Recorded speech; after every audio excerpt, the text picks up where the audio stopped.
Let's remind you, they played Thursday, Man United, then played Sunday, now playing today, Tuesday, then they're playing Thursday against Liverpool. So there's Ole Gunnar Solskjaer laying the foundations for the team he selected tonight. 2 debutants. What do we make it? 2 regulars starting? Two, yeah, Greenwood and De Gea. Yeah, so it's a very, very weak and different Manchester United team against Leicester, which affects the others involved in the top 4 race. And then come Thursday and Liverpool, you expect it to be the full strength Manchester United team. You could argue there he's talking about and trying to blame the league. Well, it's not the league's fault, is it?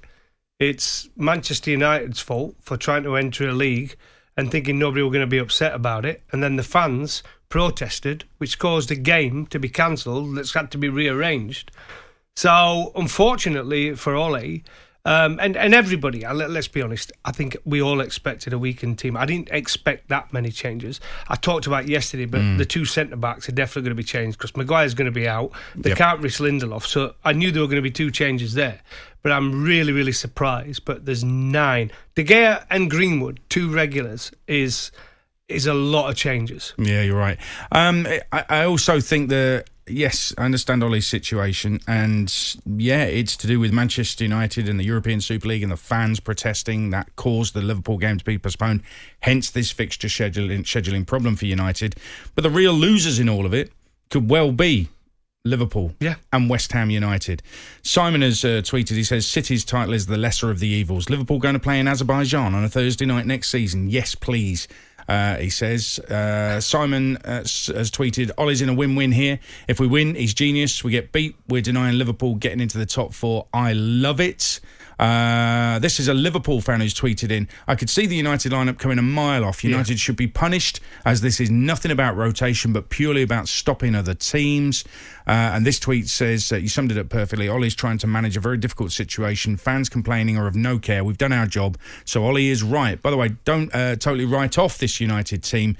These kids are going to be superstars. If Leicester don't win this tonight, then they don't deserve to be in the top 4. It's handed to Brendan Rodgers and Leicester on a play, even without the player they clearly can't do without, Johnny Evans, who makes apparently all the difference to them. They can't cope without Johnny Evans. Well, they've been given a golden ticket to victory and a top 4 place tonight, haven't they?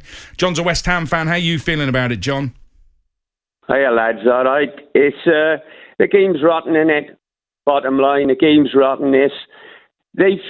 Man United failed to control their fans with that carry-on last week after trying to pull out of the league and this, that and the other. And then they're allowed to put out second-string side in an important game as this. Man City got away with it on Saturday night, taking 9 changes. Nothing. Just lost your line there, John. We'll try and get you back. James is a Manchester United fan. What do you think, James? Yeah, how you doing, lads? You all right? Yeah, just fine, mate. Yeah, good. I find it ridiculous, to be honest. I mean, I don't understand what else Solskjaer can do. He's just looking out for the welfare of, the players. The biggest game now for us is, the Europa League final. So we've done our bit in the top 4. We've nailed that down. It's not our fault the other teams around us are still fighting for it. And obviously, the most important game next is probably the Liverpool game. There's no love lost between both teams, so it just makes logical sense what he's done tonight. And, all the other fans can whinge about it, but that's not our problem, really. I mean, it couldn't be any worse, could it? The way it's sitting, with Liverpool just round the corner, Liverpool desperate to recover their season and get into the top 4. The game cancelled, rearranged, and now Leicester are the ones that have benefited from this game. And well, Liverpool, that's what we think, yeah. Well, should be, like you've said, Leicester now are in a position with their team where they should win that game. It's still a decent Manchester United team. Listen, they're playing for Manchester United, these guys. I mean, you got Mata and Matic, who are fantastic players. There's no Fernandes, though. Van der Beek, who's desperate to get off to some kind of start for Manchester pretending. United. But they're good. This is not they're Man good United. players, though. They're good players, though. That's the point. How do you know two of them are about to make their debut? But Leicester should win that game. Yeah, they should. But it could go horribly wrong for Leicester. They could lose. Then Man United's first team might lose to Liverpool. Who knows what's going to happen? On the balance of probabilities, though, you'd expect Leicester to win this night. And I feel for West Ham more than anything else. I get the Liverpool-Man United rivalry. I think Ollie's played it superbly well. But you've got to feel for West Ham in all of this. John is back with us, the Hammers fan. How you doing, John? sick as a parrot, to tell the truth. Man United are making a big fuss about this Europa League Cup final. How the mighty folly. The game's not played for a couple of weeks, so I just don't understand this. Man City Saturday night done exactly the same. They rested 9 players. Nothing said about it at all. As far as the Europa League, I don't want to be in it anyway. We've been in it twice in the last 11 years, and it's just not worth the fuss, you know. It was the outside chance was Champions League, and now the 2 Manc clubs have just dumped on us from a.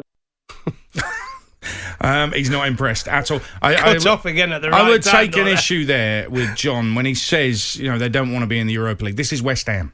This is West Ham. Back in the 60s, when Bobby Moore lifted 3 trophies in a row, a European trophy after the FA Cup, and then he lifted the World Cup. That's West Ham's legacy. That's West Ham's history. But the point is, though, but they've got a chance of the Champions League. Yeah. That's the biggest one here. And they might not get this close for a long, long time. They've had a top season. They've slipped up a couple of times, but now it's been taken out of their hands, hasn't it? And perhaps that's the argument. Manchester United are in a position where they know they're in the top 4 and they can do what they want. Yeah, and they can do what they want. Do you expect them to be punished for picking this weekend team? No. Interesting. Let's see what happens. But imagine if they take 10 points off them. I do feel for West Ham more than anything else in this situation. And that's ahead of knowing what's going to happen during the game, which kicks off at 6. A very weakened Man United side tonight.